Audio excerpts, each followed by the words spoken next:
Hello and welcome to Hey, why is it so dark? Oh, Salaar review. If I look a little frazzled, it is because I went to the 4 a.m. show of Salaar and it was quite the experience. Lulu Mall became Lolly Mall. So, did the dinosaur eat up the donkey? Is it a comeback for Prabhas? Does Prashanth Neel live up to his already glittering box office shattering filmography? Stay tuned to find out.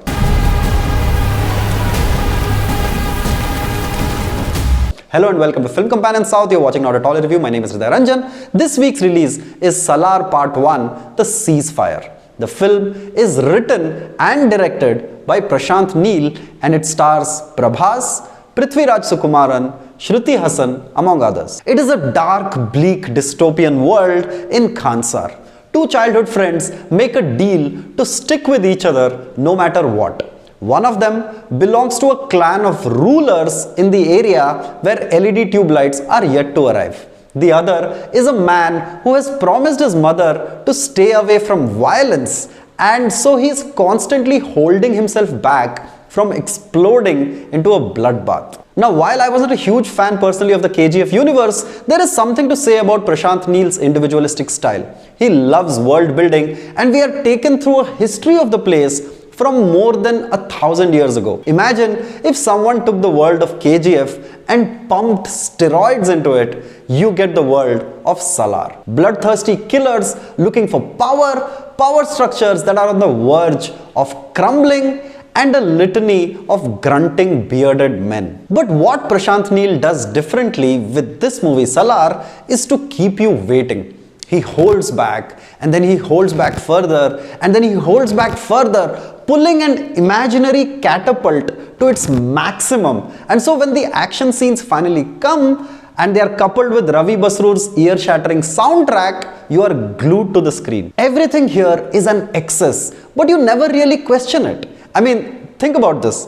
Khansar operates as an independent autonomous state with its own constitution of sorts, and there are armies brought in from different countries of the world with their own guns, their own squads, their own armies, their own tanks. I haven't watched Ugram, but there is a difference here.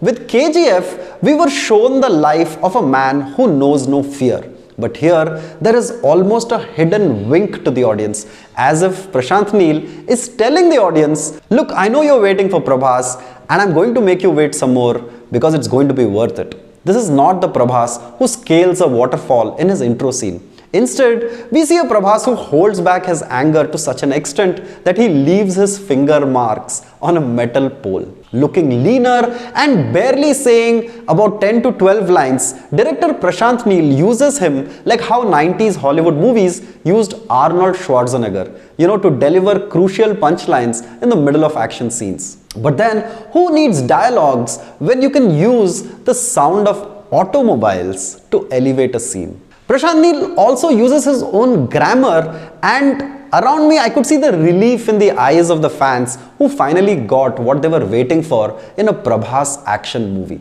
But Salaar also suffers from the establishment problem, where a number of characters are thrown in at quick succession, and keeping track of them is like mugging up the periodic table of elements. Every character is climbing up the ladder of power or dislodging someone from the line of succession. Salaar also goes all in with the characters, resulting in every single line being a high-octane moment. It's like there is nachos, but then you have ordered fully loaded cheese burst, masala bhel puri, chicken nachos. And this can sometimes lead to fatigue. Shruti Haasan is constantly in awe or in distress, and she fits right in with the other women in the movie who are all in awe or in distress. This is a man's world, both on screen and in the seats in the audience. But just in case you lost track in all the elevation scenes, the whistles and hoots from the audiences help you earmark the important scenes in your head. Prashanth brings in his A game to the technical aspects of the movie.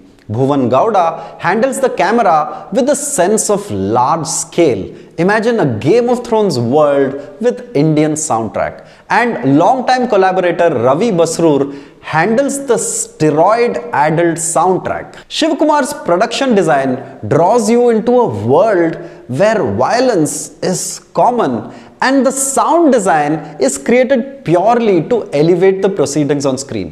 But, and there's always a but. Salaar also suffers from KGF fatigue. The frames look similar and the story keeps peeling off while introducing new characters. While the characters are certainly more nuanced and have more motives than the simplistic characterization that we saw in the KGF universe, it is still a world where limit is just a word. Hands are chopped and heads roll off. Every scene is a build-up to an explosive scene later, and after a point, a kind of sluggishness creeps in. Much of Salaar Part 1 is a setup for the second part and requires a suspension of disbelief and logic. It is like having a meal at those barbecue joints where dishes keep coming at you one after the other. Elevations and further elevations, conspiracies and action scenes are on your table before you can raise your hand and say Bhaiya. Salaar is created as a theatrical experience where subtlety and nuance are remnants of an older world, and the film is a continuation of the Prashanth Neel school of high-octane, low-lighting extravaganzas. It finally boils down though to how much you can stomach. Thank you so much for watching our review of the movie Salaar Part 1, The Ceasefire. If you haven't done it yet, like every week, please subscribe to Film Companion South on YouTube by pressing the bell icon. Thank you.